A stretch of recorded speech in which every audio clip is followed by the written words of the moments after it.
Caretaker গভর্নমেন্টের বাতিল যেটা, এই বাতিল করাটা অবৈধ হয়েছে। এখানে উদ্দেশ্য পরিণত হয়েছে এবং ওনারা রেফারেন্স হিসেবে বলেছেন গত 3টি নির্বাচন কিভাবে হয়েছে, কিভাবে গণতন্ত্র নির্বাসিত হয়েছে, কিভাবে আইনের শাসন ভুলুণ্ঠিত হয়েছে, কিভাবে বিচার বিভাগ অ্যাফেক্টেড হয়েছে, কিভাবে সংবিধানের বেসিক স্ট্রাকচার আঘাতপ্রাপ্ত হয়েছে, সেই কথাগুলো ওনারা বলেছেন। এরপরে ওনারা বলেছেন সুতরাং কেয়ারটেকার সিস্টেমটাকে বাতিল করাটা ওনারা অবৈধ ঘোষণা করেছেন। 44(2)তে সরকার ইচ্ছা করলে যে কোনো জায়গায় হাইকোর্ট বসায় দিতে পারবেন, এটা অবৈধ। কারণ এটা 8th অ্যামেন্ডমেন্টের জাজমেন্টে ক্লিয়ারলি বলা আছে there shall be a High Court division, there shall be a Supreme Court, there shall be the Supreme Court of Bangladesh. এই দি সুপ্রিম কোর্ট অফ বাংলাদেশকে আপনি ভেঙে চুরে টুকরা টুকরা করবেন আর সুপ্রিম কোর্ট এখানে বসে থাকবে, এটা মনে করার কোনো কারণ নাই।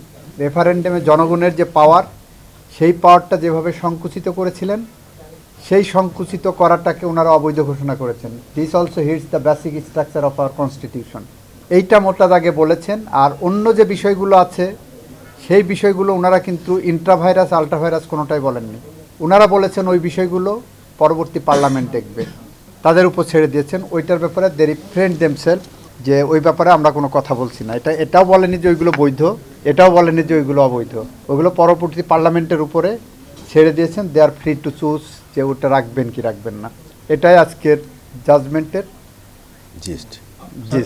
আর তত্ত্বাবধায়ক সরকার ব্যবস্থা বাতিল করাটা যখন কোর্ট বলছেন অবৈধ, দ্যাট মিনস ইন আদার ওয়ার্ডস তত্ত্বাবধায়ক সরকার সিস্টেম বৈধ। এটা হলো একটা ইন্টারপ্রিটেশন। দ্বিতীয় ইন্টারপ্রিটেশন হলো আপনি যদি 13th অ্যামেন্ডমেন্টের জাজমেন্টের কথা চিন্তা করেন, 13th অ্যামেন্ডমেন্টের জাজমেন্টেও ওখানে 7 জন আনঅ্যানিমাসলি বলেছিলেন তত্ত্বাবধায়ক সরকারের আন্ডারে অন্তত 2টি নির্বাচন হতে হবে। 7 জনের মধ্যে আবার পরবর্তীতে 3 জন পোল্টি মেরেছিলেন। জ্ঞানপাপী একজন জাজ ছিলেন খায়রুল হক নাম, উনি মূল জাজমেন্ট থেকে ডেভিয়েট করে 17 মাস পরে এই আইন আসার পরে, এই আইন জাজমেন্টটা দিলেন এই আইনটা পাশ হওয়ার আগে, জাজমেন্ট রিলিজ করলেন এই আইন আসার 17 মাস পরে। সেখানে যে উনি রায় দিলেন যে ঠিক আছে পরবর্তী 2টা নির্বাচন হবে, তবে পার্লামেন্ট ঠিক করবে কোন ফর্মে হবে। ওনাদের থেকে দল ছুট হয়ে সিনাবাবু বললেন যে না, আগামী 2টাই হবে কেয়ারটেকারের আন্ডারে, তবে আপনার জুডিশিয়ারিকে বাদ রাখা উচিত। আর আগের 3 জন তো বলেছিলেন যে এটা তত্ত্বাবধায়ক সরকার বৈধ। খায়রুল হক সাহেবের সাথে তাল মিলালেন ওই যে আর একটা নাম কি যেন বলে, আরে জুডিশিয়ারিটা ধ্বংস করে দিয়ে গেছে, এই যে না জুডিশিয়ারি ধ্বংস মানিক যতটুকু করেছে, আবার জুডিশিয়ারিকে ধ্বংসের পিছনে মূল অনেকগুলো দায়ের মধ্যে সৈয়দ মাহমুদ হোসেন নামে একজন জজ ছিলেন। জাস্ট এইভাবে কোট করেন, he is one of the most instrumental persons, যেই জুডিশিয়ারিকে ধ্বংস করে দিয়ে গেছে। ওপেন কোর্ট, এগুলো সাজা হওয়া উচিত।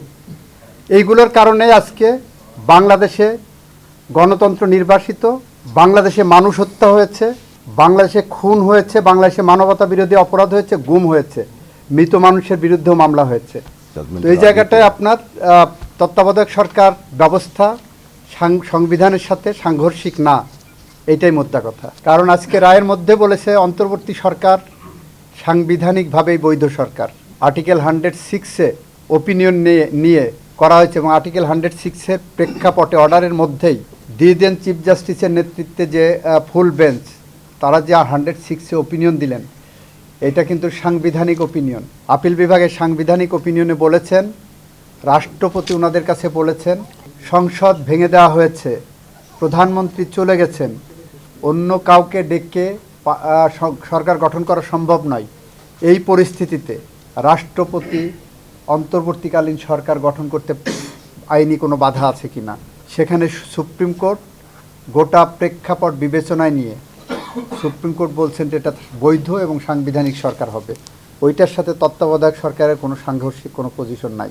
এই সরকার যদি 13th অ্যামেন্ডমেন্টের রায়ের পরে আমরা দেখি, অবশ্যই তত্ত্বাবধায়ক সরকার আন্ডারে হবে, সেই ফরম্যাটে চলে যাবে। এই সরকারে রিনেমড হবে। যেমন আমি আপনাকে বলি, আপনারা জেলা ও দায়রা জজের নাম শুনেছেন।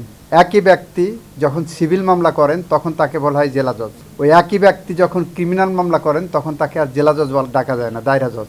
এই ব্যক্তিগুলোই যখন তত্ত্বাবধায়ক সরকার সিস্টেমে ব্যাক চলে যাবেন, ওনার তত্ত্বাবধায়ক সরকারের সরকার প্রধান এবং এটা হবেন। এটা সাংবিধানিক কোনো সাংঘর্ষিক কোনো জায়গা নেই, অ্যাম্বিগুইটিরও জায়গা নেই। এটা রিট পিটিশনাররা এবং ইন্টারভেনাররা ঠিক করবেন।